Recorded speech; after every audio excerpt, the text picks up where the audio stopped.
Hello everyone and welcome to the learning circuit. Our today's topic is about the different types of businesses. Let's go through the different types of businesses one by one. The first and the foremost type of business that you might come across very often is a sole proprietorship or sole trader. Sole proprietor is basically a one-man show where a single investor invests his money and is responsible to run the show by himself, or he might employ a few people to run the show with him, that is, assist him. Now, there are certain advantages of sole proprietorship. The first and the foremost advantage is that it is very easy to establish. That is, there are no formal litigations or legalities involved in a sole proprietorship. There is full control on the business. That is, since it's a single owner, so naturally the decision making entirely lies up to him or her. Now, a sole trader also receives the entire profits. The profits are not supposed to be distributed amongst different partners as seen in the case of partnership. Besides that, another advantage of sole proprietorship is that the sole proprietor or the sole trader has a direct or a personal level of contact with his customers or clients. Now let's have a look at the disadvantages of sole proprietorship. In case of a sole proprietorship, the first and the foremost disadvantage is the limitation of funds. That is, in case if the sole proprietor wants to expand his business at any level or at any point in time, then he might be experiencing a shortage of funds, and for that he might go to any financial institution to borrow some amount of money. If these debts are left unpaid due to any XYZ reason, then obviously that sole proprietor might get into a serious litigation issue, and naturally this would be considered as uncontrolled or unlimited liability. Now, there's also lack of continuity of the business. That is, in case the sole proprietor dies or meets any kind of accident, then obviously it's very difficult, or rather I should say that it's very rare that this business continues. The second type of business that we usually see is that of partnership, where two or more people come together and form a legal agreement. They plan to work together after financing, and obviously they're also involved in decision making, unless one of the members or maybe two of the members decide to remain dormant. Now let's have a look at the advantages of partnership. Like sole proprietorship, this is very easy to set up as there are very limited legal liabilities. The partners just have to sign a legal partnership document, which is also called partnership deed. The partners can obviously provide different ideas and skills, because obviously each member comes in with a distinct set of skills and ideas. Then obviously there would be more capital available, because obviously it's not a sole proprietorship where the capital was very limited. Here the number of partners are obviously more, so obviously they come in with more capital. Now let's have a look at the disadvantages of partnership. Now, in case of partnership, like sole proprietorship, there might be lack of funds at some point in time when the business, when the partners plan to expand the business or diversify it, and naturally they would again go back to the financial institutions or the bank to get a loan for their business. In case they're unable to pay back this loan at any point in time due to any XYZ reason, then obviously they would face unlimited liability and they might get into serious litigation issues as well. Another important disadvantage in this case is that of a conflict, where the partners might not be able to reach to a conclusive decision regarding any particular issue. So a conflict might arise. Then lastly, again, lack of continuity, where the partners might, in case if any of the partner dies or meet any kind of accident, the business partners obviously have to continue without him.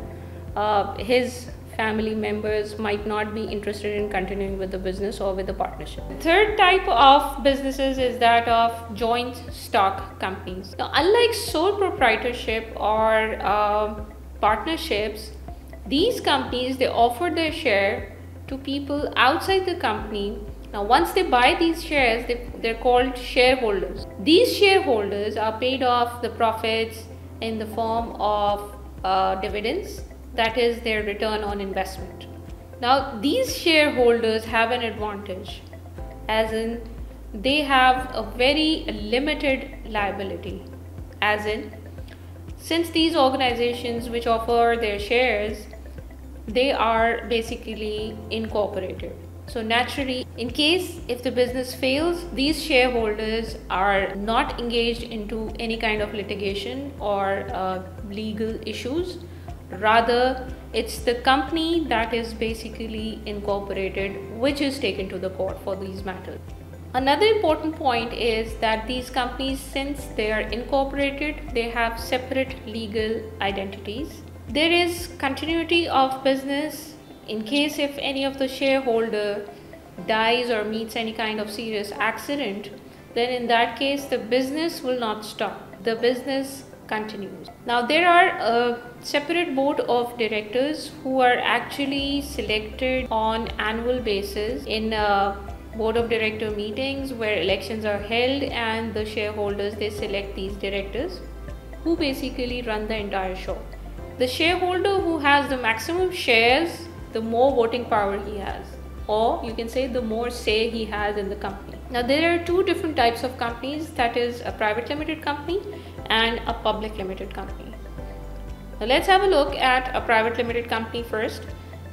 This private limited company basically offers its shares to usually its family or friends only, like we've seen in the case of IKEA. Whereas in case of a public limited company, the shares are usually offered to the general public, like we've seen in the case of Pakistan State Oil, that is PSO. Now, let's have a look at certain advantages of joint stock companies. Again, this has already been discussed earlier, that these companies have limited liabilities since these companies are incorporated, and these companies can raise huge amounts of capital by selling off their shares to other people outside the company. Now, the disadvantages are far more than the advantages. Here, the company needs to share their financial information with the shareholders on quarterly basis. Different strategies are also discussed in these meetings, and these financial informations are basically printed and shared with the shareholders, which again incurs cost to the company. Private limited companies, as we've discussed earlier, cannot sell off their shares to the general public. Public limited companies require a lot of legal documentation and investigation before being listed on the stock exchange. Public limited companies might have certain managerial problems, because obviously at times, since the company is very large, communication might be a problem. So at times different issues remain unresolved, or their resolution takes a lot of time due to the size of the company and communication problems. A summary of whatever we have studied by far is right here for your convenience. Now, let's have a look at the fourth type of organization called franchises.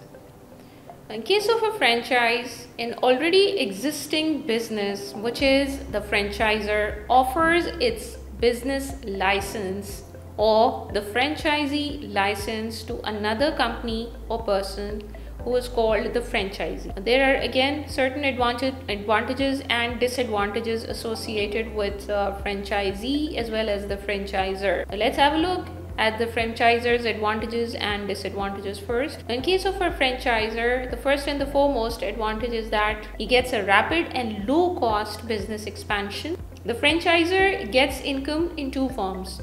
He basically gets a royalty fee, plus he also gets a franchisee license fee, and besides that he also gets a share from the profits from the franchisee. The franchisee basically understands the local market better as compared to the franchisor, since he's located in that area.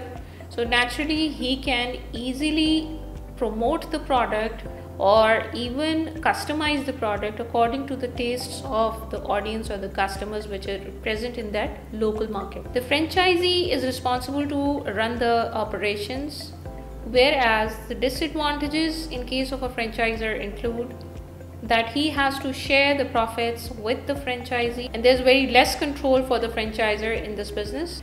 The franchisor has to provide all the material, raw material, and he also has to provide the managerial support, plus he also has to provide training to the franchisee staff. Besides that, in case the franchisee fails in any area, then in that case it might affect the brand name. Next, let's have a look at the franchisee's advantages and disadvantages. A franchisee basically has a great advantage in the case of an established brand name.